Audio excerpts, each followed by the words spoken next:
కానీ రామాయణం చదివితే రామాయణం అర్థం అవడం కాదు, రామాయణం కనపడుతుంది.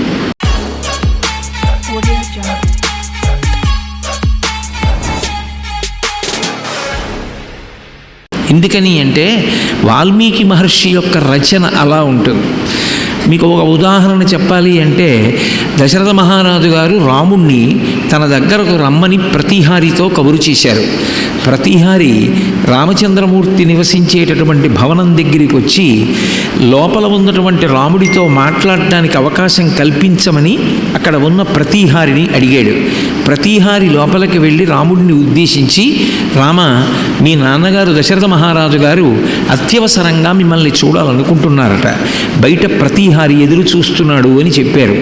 వెంటనే ప్రవేశపెట్టమని రాముడు తన తండ్రే వస్తే ఎంత గౌరవిస్తాడో అంత గౌరవించి ప్రతిహారిని పిలిచి, తండ్రి ఎదురు చూస్తున్నాడన్న వార్త విని అరక్షణం ఆలస్యం చేయకుండా నేను తండ్రి గారి దర్శనానికి వెళుతున్నానని సీతమ్మకి చెప్పి బయలుదేరి బయటికి వచ్చి సారథి సుమంత్రుణ్ణి పిలిచాడు. పిలిచి రథాల్ని కట్టి ఆ గుర్రాల్ని కట్టి రథాన్ని సిద్ధం చేయమన్నాడు. సుమంత్రుడు వెంటనే గుర్రాల్ని కట్టి రథాన్ని సిద్ధం చేశాడు. రాముడు తన చుట్టూ ఉన్న పరివారం వంక తిరిగి, నేను ఇప్పుడే వస్తాను, నాన్నగారు పిలిచారట అని చెప్పి ఒక చేత్తో ఆ రథం యొక్క కమ్మిని పట్టుకొని కుడిపాదం ఎత్తి రథం యొక్క పీఠం మీద వేసి ఒక్కసారి ఒక్క ఉదుటన చెంగున పైకి లేచి ఆ రథం మీద కూర్చుని ఇక బయలుదేరమని సంజ్ఞ చేశాడు. సుమంత్రుడు పగ్గాలు అదిలించి రథాన్ని కదిపాడు. గుర్రాలు మెల్లగా బయలుదేరినవి వేగాన్ని పుంజుకుని వీధుల్లో వెడుతున్నాయి. అలా ఉంటుంది రామాయణ రచన. ఇప్పుడు రామాయణం మీకు అర్థమవుతుందా, రామాయణం కనపడుతుందా? రామాయణం కనపడుతుంది. వాల్మీకి మహర్షి చేసినటువంటి 24,000 శ్లోకాలలో ఉన్నటువంటి గమ్మత్తు ఏమిటి అంటే, మీరు ఏది చదువుతున్నా రామాయణం మీకు ప్రత్యక్షంగా దర్శనమయ్యేటట్టుగా రచన చేశారు. త్యాగరాజస్వామి ప్రతిరోజు రామాయణ పారాయణ చేసేవారు.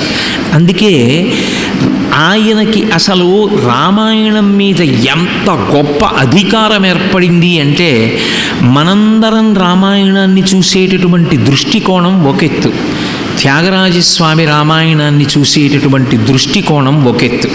అందుకే త్యాగరాజస్వామి వారు చేసినటువంటి కీర్తనలు కాలంతో సంబంధం లేకుండా శాశ్వతంగా అలాగే నిలబడిపోయి, నేను అన్నాను కాబట్టి మీకు ఒక ఉదాహరణ చూపించే ప్రయత్నం చేస్తాను. ఇది త్యాగరాజస్వామి వారి కీర్తనలో చాలా ప్రఖ్యాతి వహించినటువంటి కీర్తన. అలకలల్లలాడగని. నా తర్వాత ఇక్కడ ఎవరో ఒక విదుషీమణి యొక్క కీర్తనలకి సంబంధించిన కచేరీ ఉంది. నాకు అసలు సమయం ఉంటే ఆ తల్లిని నేను ఈ కీర్తన పాడమని విని వెళ్ళి ఉండేవాడిని. అలకలల్లలాడగని ఆ రాణ్ముని ఎటు పొంగెను అంటారు. అది చాలా చిన్న కీర్తన. అందులో మనం ఊహించడానికి వీలు లేనటువంటి ఒక అద్భుతమైన విషయాన్ని త్యాగరాజస్వామి ప్రతిపాదన చేశారు. అలకలల్లలాడగని ఆ రాణ్ముని ఎటు పొంగెనో. అందులో పేరు చెప్పరు. అలకలల్లలాడగని, అలకలు అంటే ముంగురులు. ఈ జుట్టు పెరిగినప్పుడు ఈ నుదురు మీద పడేటటువంటి వెంట్రుకలు ఉంటాయే, వాటిని అలకలు అంటారు. ఆ నుదురు మీద పడినటువంటి వెంట్రుకలు కదులుతూ ఉంటే ఆ రాణ్ముని ఎటు పొంగెనో. ఎవరు ఆ రాణ్ముని? ఎవరు చూసి పొంగిపోయినవాడు? చెప్పరు త్యాగరాజస్వామి. నిజానికి ఆ కీర్తన పాడేటప్పుడు యథాతథంగా దాని వాచ్యార్థాన్ని చెప్పి, ఆ రాణ్ముని అంటే ఎవరు, ఆ రాణ్ముని ఎటు పొంగెనో, ఎంత పొంగిపోయాడు, ఎవరంత పొంగిపోయినవాడు? విశ్వామిత్రుడు. ఆ రాణ్ముని ఎటు పొంగెనో అంటారు. అని ఎన్ని సందర్భాల్లో అలా పొంగిపోయాడు విశ్వామిత్రుడు అంటే, నిజానికి విశ్వామిత్రుడు పొంగిపోయిన సందర్భాలు ఎన్నో ఉండవచ్చు, కానీ రెండు సందర్భాలని చెప్తారు త్యాగరాజస్వామి. ఒక సందర్భంలో అంటారు, చెలువు మీరగను మారీచుని మదమణచేవేళ. ఆయన ఆ రామచంద్రమూర్తి చెలువు మీరగను చాలా అందం ప్రకటింపబడేటట్టుగా మారీచుని యొక్క మదము అణిచేటటువంటి సందర్భంలో ఆ రాముని యొక్క నుదుటి మీద వెంట్రుకలు కదులుతుంటే ఆ విశ్వామిత్రుడు ఎంత పొంగిపోయాడు. మొదటి సందర్భం. రెండో సందర్భంలో అంటారు, ముని కనుసైగ తెలిసి శివధనువు పిలిచే సమయాన మోమున రంజిల్లు త్యాగరాజ వినుతుని మోమున రంజిల్లు అలకలల్లలాడగని ఆరాణ్ముని ఎటు పొంగెనో అంటే మళ్ళీ పల్లవి దగ్గరికి వచ్చి కలుపుకోవాలి చరణానికి. ఆ ముని యొక్క కనుసైగ తెలిసి, ఎవరు ఆ ముని? విశ్వామిత్రుడే. విశ్వామిత్రుడి యొక్క కనుసైగ అర్థాన్ని తెలుసుకొని శివధనస్సుని రాముడు విరిచేటటువంటి సమయంలో రాముని యొక్క ముఖం మీద అలకలు కదులుతుంటే అసలు ఎంత పొంగిపోయాడు ఆ విశ్వామిత్రుడు. అంతే కీర్తన. అలకలల్లలాడగని ఆ రాణ్ముని ఎటు పొంగెనో. అసలు నిజానికి త్యాగరాజస్వామి లాంటి మహాపురుషుడి యొక్క నోటి వెంట ఈ కీర్తన వచ్చింది అంటే ఏదో యథాలాపంగా వ్రాసినటువంటి కీర్తనలు కావు కదా, ఆయన మహాపరవశంతో చెప్పినటువంటి కీర్తనలు. లోకంలో రాముడి యొక్క అందం చెప్పవలసి వస్తే పుంసాం మోహన రూపాయ పుణ్యశ్లోకాయ మంగళం అంటారు. రాముని యొక్క మూర్తిని చూసి, రాముణ్ణి చూసి పురుషులు కూడా మోహించేవారట, అంత అందగాడు. కానీ త్యాగరాజస్వామి అన్నారు, రాముని యొక్క అందాన్ని చూసి అనలేదు, అలకలల్లలాడగని అన్నారు. నుదుటి మీద వెంట్రుకలు పడుతున్నటువంటి రాముణ్ణి చూసి అన్నారు. అసలు నుదుటి మీద వెంట్రుకలు పడుతున్నటువంటి రాముడు అన్న సందర్భం ఎందుకు త్యాగరాజస్వామి వాడారు అక్కడ? మీరు బాలకాండని బాగా పరిశీలనం చేస్తే దశరథ మహారాజు గారికి 4 కొడుకులు పుట్టిన తరువాత కృష్ణలీలలు ఉన్నట్టుగా రామాయణంలో రాముడికి బాల్యలీలలు లేవు. ఒక్క శ్లోకంతో మహర్షి రామలక్ష్మణ భరత శత్రుఘ్నులు 4 చదువుకున్న ఘట్టాన్ని చెప్పేశారు. సర్వే వేదవిదశూరా సర్వే లోకహితే రతా సర్వే జ్ఞానోపసంపన్నా సర్వే సముదితా గుణై అన్నారు. 4 వశిష్ఠుడి దగ్గర విద్యాభ్యాసం చేసి పెద్దవాళ్ళు అవుతున్నారు. దశరథ మహారాజు గారు పెద్ద సభ తీర్చాడు మంత్రులతోటి. తస్య చింతయమానస్యా మంత్రి మధ్యే మహాత్మన అభ్యాగచ్చన్ మహాతేజ విశ్వామిత్రో మహాముని అన్నారు వాల్మీకి మహర్షి. మంత్రులతో సభ ఎందుకు తీర్చాడు అంటే, నాకు 4 కుమారులు ఉన్నారు. ఈ 4 కుమారులు కూడా చాలా భవ్యమైన గుణములు కలిగినటువంటి వారు. ఈ 4 కుమారులకు తగిలినటువంటి ఇల్లాళ్ళు ఎక్కడున్నారు, వీళ్ళకి తగిన భార్యలు మీరందరూ కూడా తెలుసుకుని వెతికి పట్టుకుని నాకు చెప్పండి అని అడగడానికి సభ తీర్చాడు. కానీ ఈయన సభ తీర్చి మాట్లాడుతుండగా అప్పుడే వచ్చాడు. అభ్యాగచ్చన్ మహాతేజ విశ్వామిత్రో మహాముని. విశ్వామిత్రుడు వచ్చాడు. అప్పుడే వచ్చాడండి అన్నది కాకతాళీయము అనుకోండి. కాకతాళీయము అంటే తాళము అంటే తాటి చెట్టు, కాకము అంటే కాకి. తాటి చెట్టు మీద కాకి వాలితే దానికి ఏమిటి అంటే ఏం ఉండదు, ఏదో అది ఎగురుతూ తాటి చెట్టు మీద వాలుతుంది అంతే. కాకతాళీయం కాదు. ఆయన అప్పుడే రైలు దిగాడండి, అప్పుడే బస్సు దిగాడండి, అప్పుడే విమానం దిగాడండి అనడానికి ఉండదు. ఆయన యోగ విద్యలో ఎప్పుడైనా వస్తాడు. ఆయన సభ తీర్చి సభలో వశిష్ఠాది మహర్షులందరూ ఉండగా దశరథ మహారాజు గారు, నా కొడుకులైన రామలక్ష్మణ భరత శత్రుఘ్నులకి తగినటువంటి పిల్లలు ఎక్కడున్నారో చెప్పండి అని అడుగుతున్న సమయంలోనే వచ్చాడు. అంటే అనుకోకుండా వచ్చింది కాదు, కావాలని వచ్చాడు. ఎందుకు వచ్చి ఉంటాడు అంటే రామాయణంలో దానికి ఒక బలీయమైనటువంటి కారణం ఉన్నది. అప్పటికే వశిష్ఠ మహర్షి అద్భుతమైనటువంటి అవకాశాలు 3 పొందాడు రాముడి విషయంలో. అసలు నిజానికి వశిష్ఠ మహర్షి యొక్క పరమ గురువు నారాయణుడు.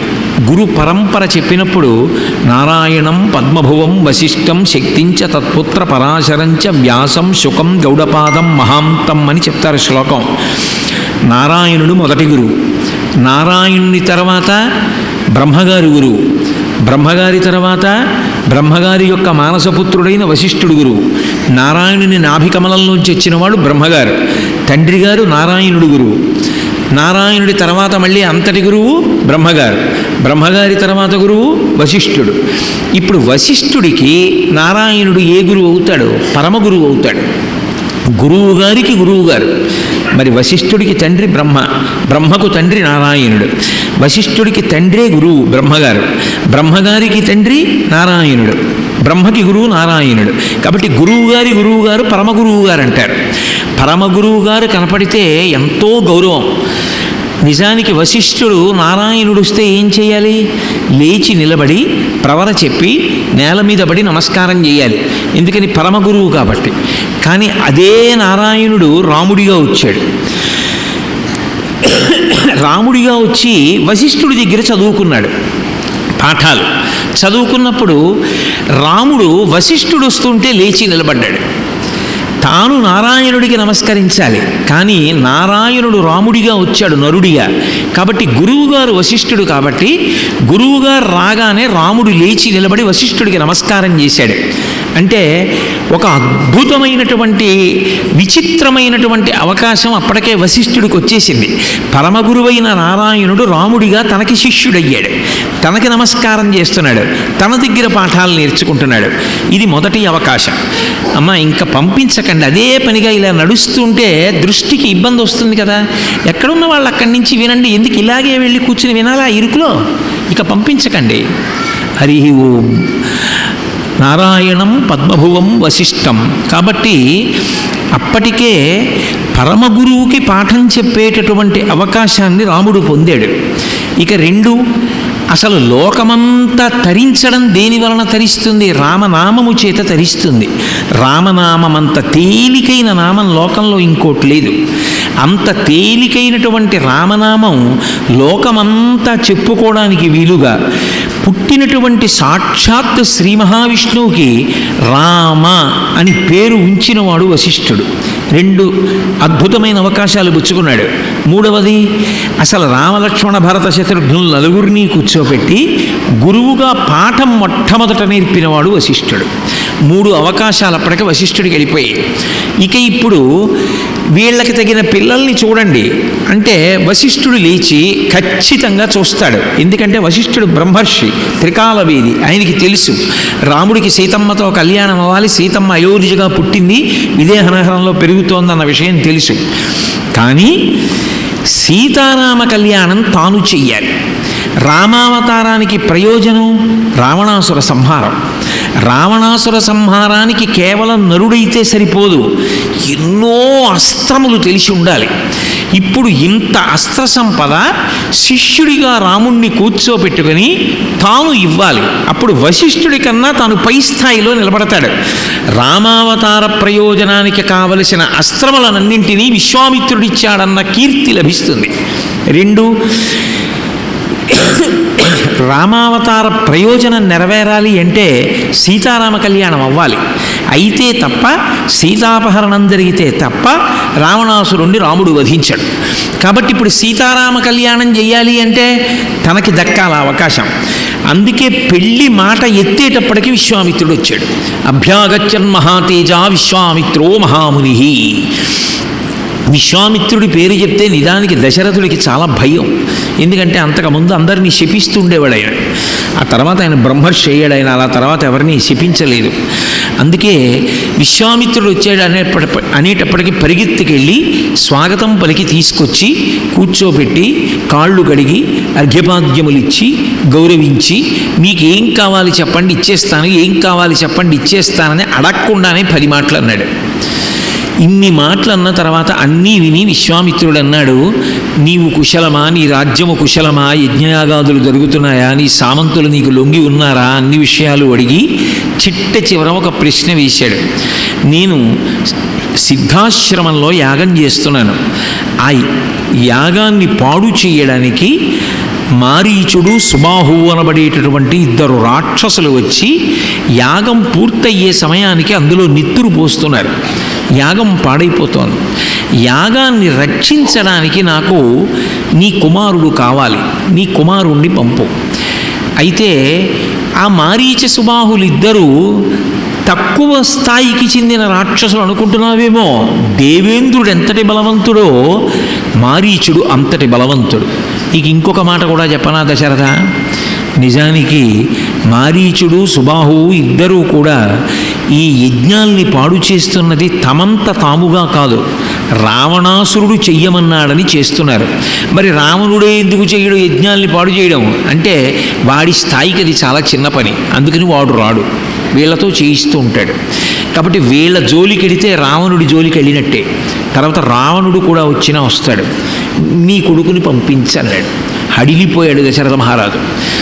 60,000 సంవత్సరముల వయస్సు నిండిపోయిన తరువాత పిల్లలు లేక బెంగ పెట్టుకొని అశ్వమేధయాగం చేసి పుత్రకామీష్టి చేస్తే లేక పుట్టిన కొడుకు, వాణ్ణి నీతో యుద్ధానికి పంపించనా?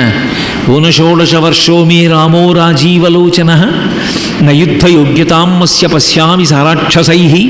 16 వర్షములు 16 ఏళ్ళు కూడా పూర్తిగా నిండలేదు, అటువంటి వాణ్ణి నీతో యుద్ధానికి పంపనా? అందులో అటువంటి మారీచ సుబాహులతోట నేనే చెయ్యలేని వాళ్లతో యుద్ధం, కాబట్టి నన్ను మన్నించు, నేను నా కొడుకుని పంపను, నేను కూడా రాను, నువ్వు ఇంకొక మార్గాన్ని దేన్నైనా అన్వేషించు, నా వల్ల అయ్యే పని కాదన్నాడు. నిజానికి వెంటనే లేచి విశ్వామిత్రుడు క్షమించాలి, కానీ ఆయన అన్నాడు, యదీదంతే క్షమం రాజన్ గమిష్యామి యథాగతం విద్యాప్రతిజ్ఞ కాకుచ్ఛ సుఖీభవ సభాంధవ అన్నాడు. నేను అడగకుండానే నీకేం కావాలి ఇస్తానని నా వెంటబడి మాట ఇచ్చి నేను అడిగిన తరువాత మాట నిలబెట్టుకోలేక చెయ్యవలసిన దాన్ని చెయ్యలేక ముఖం తిప్పుకున్నవాడా, మాట నిలబెట్టుకోలేనివాడా, నువ్వు శాశ్వతముగా జీవించదవుగాక అన్నాడు. అంటే నిజానికి శపించాడా? లేదు, ఆయన బ్రహ్మర్షి అయిపోయాడు. అందుకే ఇప్పుడు ఎవరిని శపించాడు. మాట తప్పినవాడా, నువ్వు అలాగే చిరంజీవిగా హాయిగా దీర్ఘాయుష్మంతుడవై బ్రతుకు అని ఆశీర్వచనం చేశాడు. చేసి వెళ్ళిపోతూ ఒక మాట అన్నాడు, నేను నీ కొడుకుని అడిగాను. ఎటువంటి కొడుకుని అడిగాను అంటే కాకపక్ష్మధరం శూరం జ్యేష్టం దదామ్యహం అన్నాడు. కాకపక్ష్మధరం, నీ కొడుకుది జులపాల జుత్తు, ఆ జుత్తు ముఖం మీద పడితే భలే అందంగా ఉంటాడు రాముడు. అక్కడ పట్టుకున్నారు త్యాగరాజస్వామి. త్యాగరాజస్వామి రామాయణం చదవడానికి మనం రామాయణం చదవడానికి అక్కడ ఉంటుంది తేడా. అందుకే త్యాగరాజస్వామి కీర్తన పాడేటప్పుడు, త్యాగరాజస్వామి కీర్తన నేర్పేటప్పుడు రామాయణంలో సందర్భాన్ని బాగా చదివి త్యాగరాజస్వామి వారి యొక్క హృదయం తెలుసుకుంటే ఆ కీర్తన చేసేటప్పుడు ఎంత పరవశం కలుగుతుందో. అందుకని కాకపక్ష్మధరం, ఆ నుదుటి మీద వెంట్రుకలు పడుతున్నప్పుడు అందంగా ఉంటాడే. జ్యేష్టం, నీ కొడుకులలో పెద్దవాడు. శూరం, మహాశూరుడు. ఆ పిల్లాన్ని నాకు ఇయ్యి, వాణ్ణి తీసుకెడతాను. కొడుకునిమ్మన్నానని నలుగురిలో ఒకడిని ఇస్తావేమో, పెద్దవాడే నాకు కావాలి అని ఒక మాట అన్నాడు. నీ దృష్టిలో రాముడంటే నీ కొడుకు, మా దృష్టిలో రాముడంటే వీరు. మాకు తెలుసు రాముడెవరో, నీకు తెలియదు రాముడెవరో. అందుకని కొడుకు కొడుకు కొడుకు అని వెర్రెక్కిపోతున్నావు. మాకు తెలుసు, నాకే కాదు వశిష్ఠుడికి తెలుసు, సభలో ఉన్న ఋషులకు తెలుసు అన్నాడు. అహం విద్మి మహాత్మానం రామం సత్యపరాక్రమం వశిష్ఠోపి మహాతేజాయే చేమే తపసస్థితాః. నాకే కాదు వశిష్ఠుడికి ఋషులకి తెలుసు. ఎందుకు పైకి అనడో, రాముడు సాక్షాత్ విష్ణువు అన్నాడు అనుకోండి.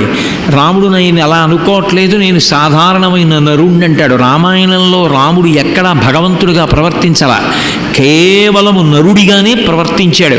అందుకే నిజానికి వాల్మీకి మహర్షి నారదుడిని అడిగినప్పుడు కూడా 16 గుణములు కలిగినటువంటి నరుడెవరు అని అడిగాడు. కోన్వస్మిన్ సంప్రదంలోకే గుణవాన్ కస్య వీర్యవాన్ ధర్మజ్ఞశ్చ కృతజ్ఞశ్చ సత్యవాక్యో దృఢవ్రతః చారిత్రేణ చ కోయుక్తః సర్వభూతేషు కోహితః విద్వాన్ కః కస్సమర్థశ్చ కస్యైక ప్రియదర్శనః ఆత్మవాన్ కో జితక్రోధో ద్యుతిమాన్ కో నరసూయకః కస్య బిభ్యతి దేవాశ్చ జాతరోషస్య సంయుగే అని అడిగాడు. కాబట్టి నరుడిగానే ప్రవర్తించాడు. నీ కొడుకు శ్రీ మహావిష్ణువు అన్నాడు అనుకోండి విశ్వామిత్రుడు, నేను అలా అనుకోవట్లేదు, నేను నరుణ్ణి అంటాడు. నరుడైతే తప్ప రావణ సంహారం చెయ్యకూడదు, అది వరం బ్రహ్మగారు ఇచ్చింది. కాబట్టి నేను నరుణ్ణి అంటాడు. అందుకే విశ్వామిత్రుడు పైకి తేలడం. పైకి తేలకుండా ఆ జులపాల జుత్తువాడు నుదురి మీద వెంట్రుకలు పడితే అందంగా ఉంటాడే, నీ పెద్ద కొడుకు, వాణ్ణి నాతో పంపించన్నాడు.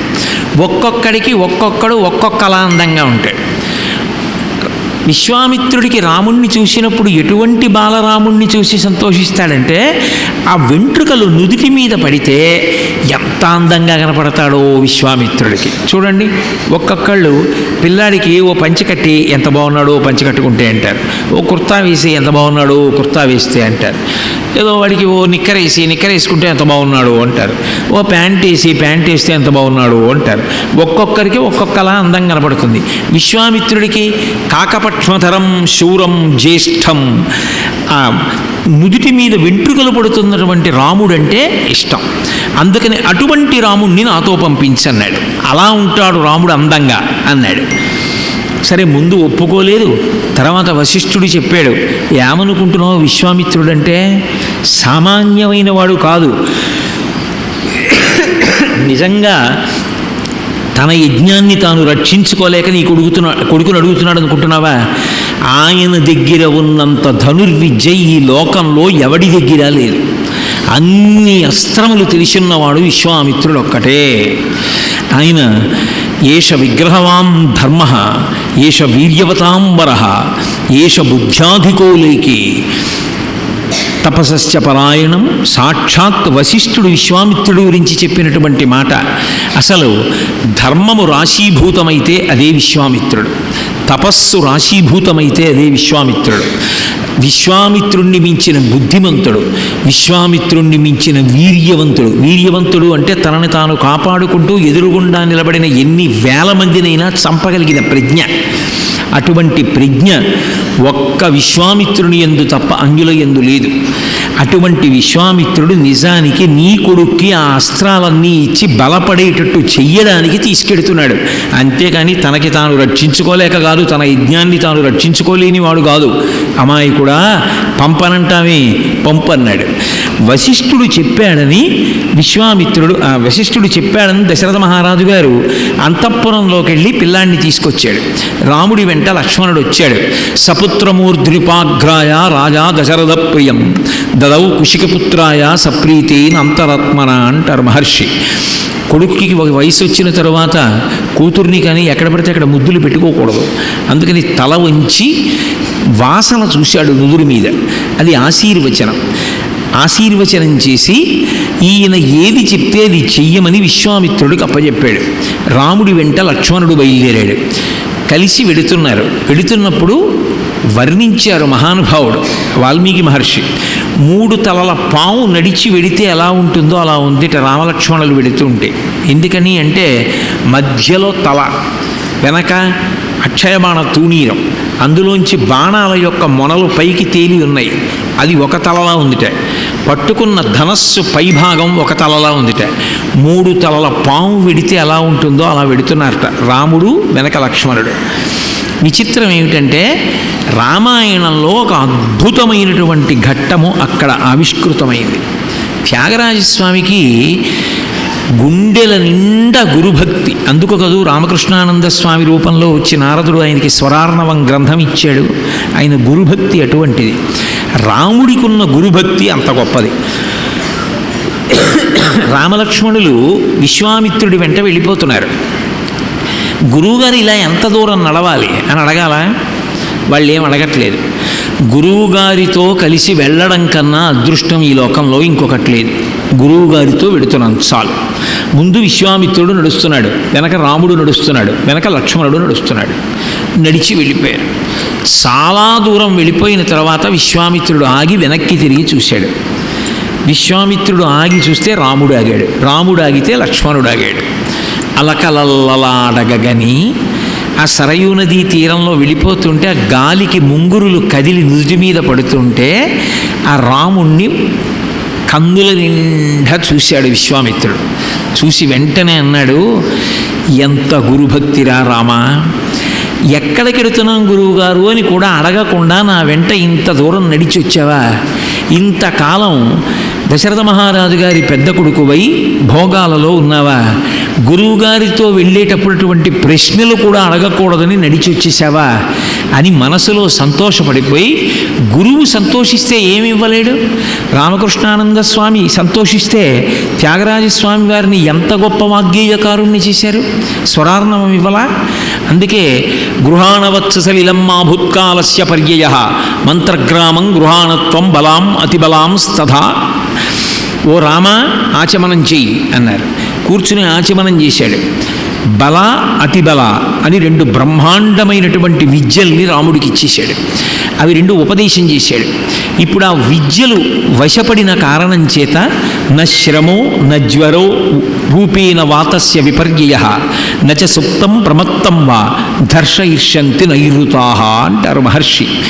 అటువంటి విద్య ఉపదేశం పొందినవాడు ఆ విద్యని వాడినప్పుడు వాడికి ఆకలి వేయడం కానీ, దాహం వేయడం కానీ, బడలిపోవడం కానీ, నిద్రపోతున్నప్పుడు ఇతరులు వచ్చి సంహరించడం కానీ సాధ్యం కాదు. అంత గొప్ప విద్యలు ఇచ్చాడు, ఎన్నో అస్త్రాలు ఇచ్చాడు. ఇచ్చి తాటకా సంహారం చేయించాడు. ఆ తాటకా సంహారం చేసినప్పుడు విశ్వామిత్రుడి వెంట వెడుతున్నప్పుడు మళ్ళీ విశ్వామిత్రుడు రాముణ్ణి చూసి ఎందుకు పొంగిపోయాడు అంటే కాకపక్ష్మధరం అని మళ్ళీ అన్నారు మహర్షి. అలకలల్లలాడగని చూసి విశ్వామిత్రుడు పొంగిపోయాడు ఆ పిల్లాన్ని చూసి. మారీచుణ్ణి కొట్టాడు. కొట్టినప్పుడు రామాయణంలో ఒక పెద్ద మలుపు తిరిగింది. రామాయణం తాటకిని చంపేశాడు రాముడు. సుబాహువుని ఆగ్నేయాస్త్రం వేసి చంపేశాడు. మిగిలిన రాక్షసుల్ని వాయువ్యాస్త్రం పెట్టి చంపేశాడు. ఒక్క మారీచుణ్ణి మాత్రం రాముడు చంపలేదు. ఎందుకు చంపలేదు అంటే ఒకటే జవాబు దానికి. భగవంతుడు అన్నవాడు ఒకడు ఉంటూ ఉంటాడు, వాడు నడిపిస్తూ ఉంటాడు కథని. రాముడు నరుడిగా ఉన్నాడు. రామాయణం జరగాలి అంటే, సీతాపహరణం జరగాలి అంటే భవిష్యత్తులో ఆ మారీచుడే మాయామృగం కింద రావాలి. మారీచుడు చచ్చిపోకూడదు. అందుకే సుబాహువుని చంపాడు, రాక్షసుల్ని చంపాడు, తాటకని చంపాడు. మారీచుడిని ఎందుకో చంపలేదు రాముడు. చంపకుండా లక్ష్మణుడి వంక తిరిగాడు. తిరిగి ఒక మాట అన్నాడు, చూశావా వీడు మాయావి, పిరికివాడు, నిజంగా నేను బాణం పట్టుకుంటే పారిపోతాడు, ఇలాంటి వాడిని నేను చంపను. కానీ నేను ఇప్పుడు ఒక గొప్ప పని చేస్తున్నాను చూడు లక్ష్మణ అని మానవం పరమోదార అస్త్రం పరమభాస్వరం చిక్షేప పరమక్రుద్ధౌ మారీచోరసిరాక్ష రాఘవ. నేను సీతీషు అనబడేటటువంటి మానవాస్త్రాన్ని ప్రయోగిస్తున్నాను. అది వీడిని 100 యోజనముల దూరం తీసుకుపోతుంది.